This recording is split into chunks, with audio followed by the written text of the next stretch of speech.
Nos últimos 3 anos, tive a oportunidade de trabalhar com jovens atletas, no contexto individual, no contexto de equipas e no contexto de seleção. Conseguimos melhorias a nível de força, potência e resistência. Hoje vou demonstrar o trabalho realizado com estes atletas, mas antes vamos falar de alguns problemas desta realidade. Os principais problemas que eu encontro no treino de jovens é a falta de espaço e a falta de acesso a material, a dificuldade de adesão ao plano de treino e da falta de visão competitiva, stresses competitivos que existem na vida real do jovem atleta e, por último, e vamos falar no final, as aplicações práticas do real conhecimento específico de treino em jovens.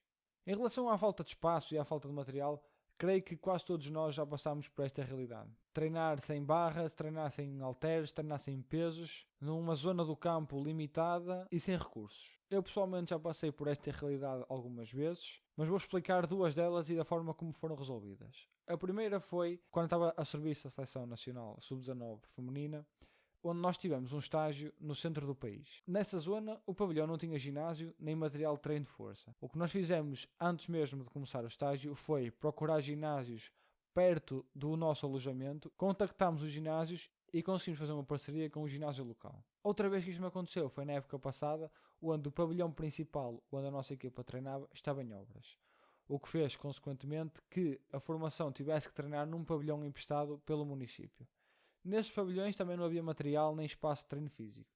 Então basicamente o que nós fizemos foi pegar no material que havia no outro ginásio e levámos para este novo pavilhão emprestado pelo município. Lá deixávamos o material arrumado em arrecadações e fazíamos uma sessão de treino de força sempre meia hora antes ou meia hora depois de cada treino da formação. Basicamente nós usávamos a linha lateral, montávamos 4 circuitos de exercícios. Nós dividíamos 3 atletas por cada circuito e assim que finalizavam um grupo iam passando para o seguinte. Se não houver a possibilidade de o fazer, simplesmente tirem cerca de 15 minutos ou 20 minutos de cada treino e façam algum circuito físico. Depois, em relação à dificuldade de adesão ao plano de treino ou à falta de visão competitiva, quais eram as minhas estratégias para tentar motivar os atletas? A primeira era monitorizar o treino, apresentar resultados e explicar ainda o porquê daquela ação de treino e de cada exercício. Isto faz com que o atleta olhe para o que está a fazer e veja que o seu esforço está a ser recompensado.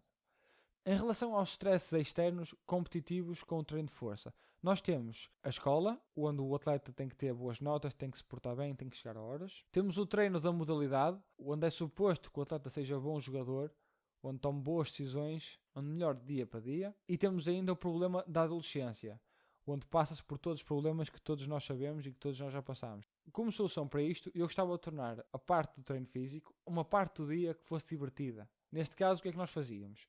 Em Espanha, eles têm alguma dificuldade de falar o inglês. Então, antes de cada sessão, eu explicava a sessão em inglês e punha-me a falar com elas em inglês. Queria perceber o que elas tinham aprendido e queria que tivéssemos ali um pequeno diálogo em inglês. Isto fazia com que elas se sentissem mais à vontade, perdessem a vergonha e ainda conseguissem aprender a língua. Outra solução era a mudança de espaços, a utilização de jogos lúdicos para cada uma e mini competições internas.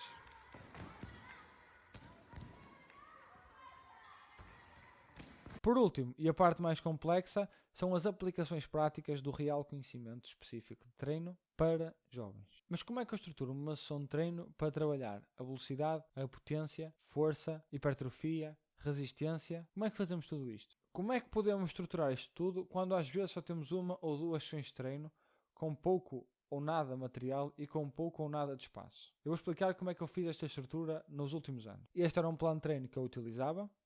Eu dividi o trabalho em 4, 5 grupos, 2 deles focados em perna, 2 deles focados em superior e 1 deles focado em core ou trabalho acessório. Para este plano de treino só precisam mesmo de um elástico grande, um elástico pequeno, uma bola de pilates e um elástico aberto. Idealmente um TRX e uma bola medicinal também podem ajudar.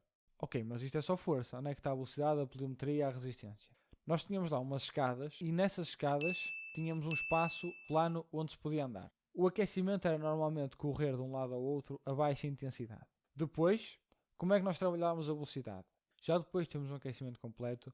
Eu fazia um pequeno desafio. Dizia que, por exemplo, vocês têm que ir e voltar em X tempo. Este tempo ia diminuindo ao longo das semanas, o que fazia com que a intensidade fosse aumentando ao longo das semanas. O que eu procurava sempre era que quando elas chegassem, estivessem cansadas, houvesse velocidade na execução da corrida e quando chegassem à minha beira que pedissem para não repetir. Depois, para a parte da pliometria, nós utilizávamos muitas escadas. Utilizávamos tanto as escadas para treinar a pliometria, como também utilizávamos a bola medicinal para fazer algum trabalho de potência. E uma ação com esta estrutura, desde aquecimento, velocidade, pliometria, potência e força, durava aproximadamente 45 minutos. Para treinar cardio, normalmente também deixava encarregue a modalidade em si, ou fazíamos por vezes sessões de cardio específicas. Outra opção que nós tínhamos era sempre o remoto. Esta opção utilizávamos mais na seleção, porque não tínhamos contacto com elas. Então o que nós fazíamos era escrever o plano de treino, enviar-lhes o plano de treino e tentar recolher feedback ao longo do tempo. Como é que tem sentido? Está fácil, não está? O que é que precisamos ajustar? E era muito neste diálogo. Se tiverem alguma dúvida, podem me deixar abaixo nos comentários.